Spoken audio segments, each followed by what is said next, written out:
अस्सलाम वालेकुम बुज़ुर्गों, दोस्तों और साथियों। आमिर अली ख़ान के साथ फ़िक्र नज़र में कुछ तब्दीली लाई गई है ताकि बजाय इस चीज़ के कि एक एंकर के सवालात का जवाब देते हुए मैं अपनी बात को आपके सामने रखूं, मैंने ये सोचा कि आपको डायरेक्ट रास्त मुखातिब होते हुए अपने दिल की जो बात है वो आप तक पहुंचाऊं, ताकि जिस तरह अखबारात में इदारिया होता है जो अखबार की पॉलिसी और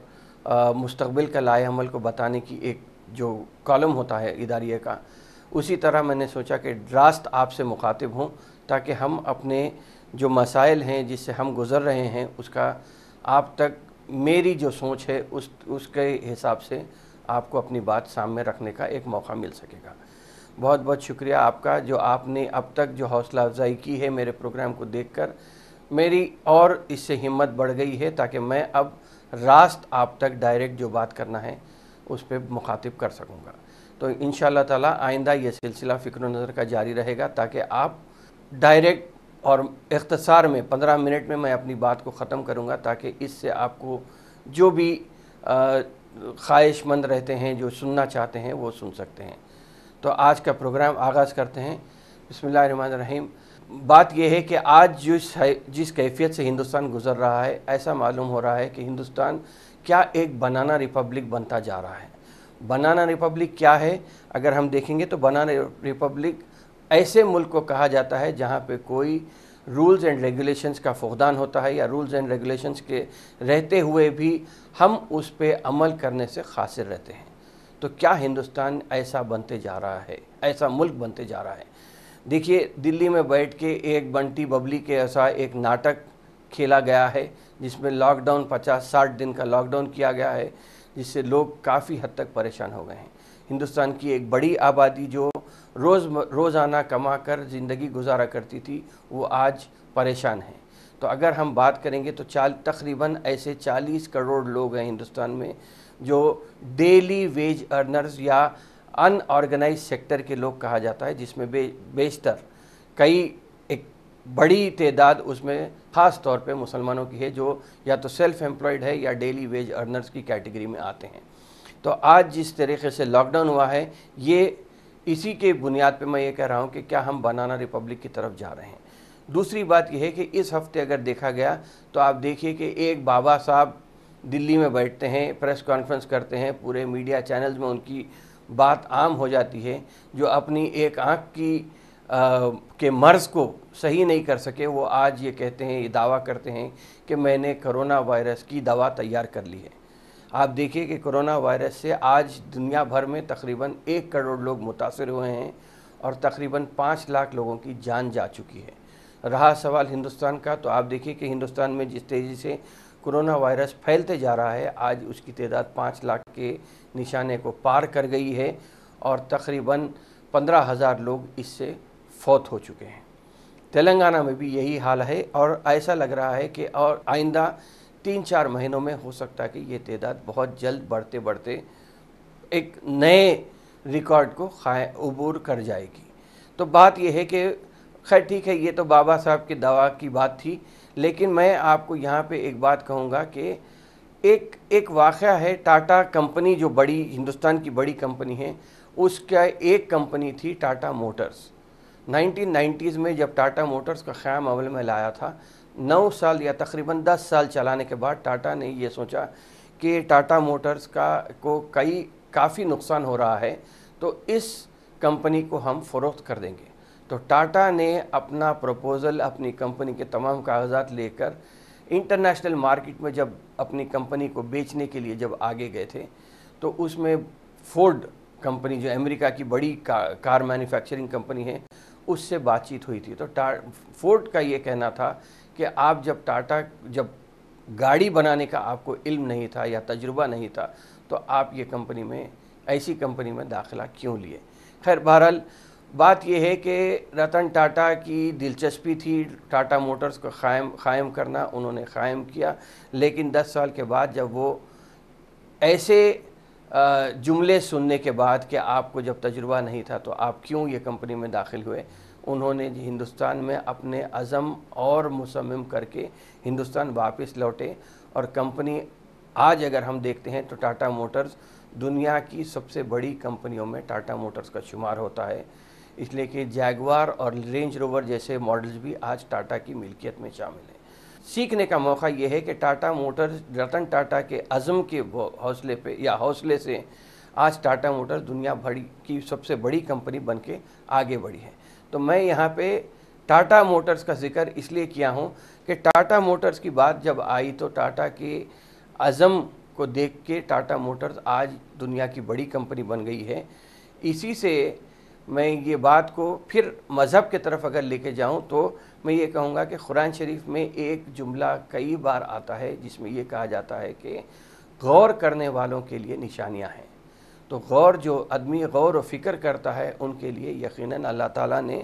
قرآن شریف میں پوشیدہ راز چھپا کے رکھے ہیں۔ تو آپ دیکھیے کہ قیامت کے 10 بڑے نشانیوں میں ایک نشانی یہ ہے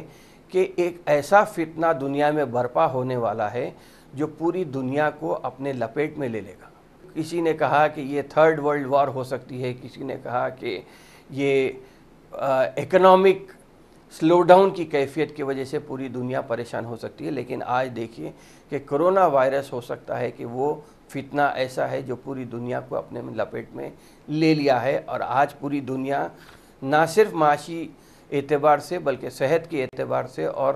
بلکہ ہر اعتبار سے ہر ایمرجنسی کی صورتحال سے ہم پریشانی میں ہم گزر رہے ہیں۔ تو آج کرونا وائرس سے جس طرح پریشان ہے، تو میں رہا سوال پھر ٹاٹا موٹرز قرآن شریف کی اور قیامت کی نشانیوں کے ساتھ ساتھ اب میں یہ کہوں گا کہ ایک بابا دلی میں بیٹھ کے دعویٰ کرتا ہے کہ اس نے کرونا وائرس کی دوا بنا لی ہے، تو اس کو پھر لاتے ہوئے میں یہ بات کہوں گا کہ آپ دیکھیے کہ کیا ہم طب نبوی جو حدیث میں بھی ایک چھوٹا چیپٹر ہے طب نبوی کا، اگر ہم دیکھیں گے تو طب نبوی میں کیا ہم کرونا کے علاج کی دوا نہیں تلاش کر سکتے؟ کچھ تو ہونا چاہیے تھا کہ ہم کس وجہ سے اس میں پیچھے رہ گئے ہیں۔ اگر ہم صرف قرآن شریف اور حدیث کی روشنی میں ہی کرونا وائرس کے علاج کے لیے اگر ہم ریسرچ کرتے تو کچھ نہ کچھ تو ہمیں مل جاتا تھا۔ جب اللہ تعالیٰ قرآن میں یہ فرماتا ہے کہ میں غور کرنے والوں کے لیے نشانیاں رکھا ہوں، اور طب نبوی تو صرف اس زمانے کی جو لوگ مرض کی شکایت سے آتے تھے انہیں ہدایت دی جاتی تھی کہ آپ یہ کھائیے، یہ کھانے سے یہ فائدہ ہے۔ تو آج کیا یہ وقت نہیں آ گیا ہے کہ ہم اپنے حساب سے یا اپنے مذہب کے بیچ میں اندر دیکھنے کے لیے جھانکنے کی کوشش کیجئے کہ آپ قرآن میں ایسی کیا چیزیں ہیں جو چھپا کے رکھی گئی ہیں؟ اگر ہم غور اور فکر کریں تو اس کے لیے اس میں ہم اپنی مسئلے کا، مسائل کا، صحت کا، اس لیے کہ اللہ تعالیٰ نے انسان کو جب روح پھونک کے اشرف المخلوقات کی کیٹیگری میں بنایا ہے تو اشرف المخلوقات کا یہ فرض بنتا ہے کہ وہ غور و فکر کریں، اس لیے کہ انسان میں اور جانور میں جو فرق ہے وہ یہ ہے کہ ہمارے پاس رحم دلی ہے، سوچنے کی فکر ہے، جانور کے پاس وہ چیز نہیں ہوتی ہے۔ تو ہم ایک انسان بن کے، بلکہ ہماری زندگی کا مقصد کیا ہے؟ آج آپ دنیا میں آئے ہیں تو آپ کا مقصد بھی ایک ہونا چاہیے تاکہ آپ غور و فکر کریں، اور اگر اس کو اسلامی اعتبار سے اگر ہم غور و فکر کریں گے تو ہمیں ہر چیز کا، ہمارے مستقبل کو ایک اچھا درخشاں مستقبل بنانے کا ایک حل مل سکتا ہے۔ آج دیکھیے کہ پوری دنیا جب ایک مرض میں مبتلا ہے، کیا ہم اسلامی طریقے سے اس کا علاج ڈھونڈ سکتے ہیں؟ جس طرح کلونجی کی بات کہی گئی ہے کہ کلونجی میں ہر مرض کی شفا ہے، دیکھیے اس میں یہ ہے کہ ریسرچ کی بات یہ ہے کہ کس مقدار میں، کتنی مقدار میں کیا چیز کھانا ہے، اس کے لیے غور و فکر کرنے کی ضرورت ہے۔ میں سمجھتا ہوں کہ یونانی طب میں ہو یا طب نبوی کے ماہرین جو ہوں وہ اگر کچھ حل نکال سکتے ہیں تو میں سمجھتا ہوں کہ پوری دنیا کے لیے ہم ایک اچھا میسیج، پیغام کے ساتھ دنیا کو یہ بتا سکتے ہیں کہ 1400 سال پہلے بھی جو بات کہی گئی تھی وہ آج کی دنیا میں بھی اس کی ریلیونس ہے۔ اگر کوئی یہ سمجھتا ہے کہ اسلام 1400 سال پرانا مذہب ہے تو میں یہ کہوں گا کہ 1400 سال پہلے اسلام کی بنیاد پڑی تھی، فی الوقت آج کے ماڈرن زمانے میں بھی اسلام میں جو بات بتائی گئی ہے اس کا بول بالا ہے۔ تو ریسرچ کرنے کی ضرورت ہے۔ اگر ہم مل کر कोई रिसर्च का इदारा क़ायम कर सकते हैं तो ये पूरी दुनिया के लिए एक नेमत बन के आएगा और हम अपने इल्म के, अपने मज़हब एक पहलू दरख्शां बनाने की एक कोशिश कर सकते हैं। कोरोना वायरस और तिब्बे नबी की रिसर्च की बात कर रहा था मैं। उसके बाद ये कहूँगा कि जो लाहेअमल बताया गया है सोशल डिस्टेंसिंग का, उस पर भी अमल करना ज़रूरी है ताकि आइंदा 3 महीने और मज़ीद मुश्किल हालात से गुज़रना पड़ेगा। सबसे बड़ी बात हिंदुस्तान में ये है कि हिंदुस्तान में पैदाइश की तो बर्थ सर्टिफिकेट के बाद बताई जाती है, लेकिन डेथ के लिए जो घर में मौत होती है उसका कोई जिक्र नहीं किया जाता है। तो अभी जो सरकारी एदाद व शुमार बताए जा रहे हैं उसके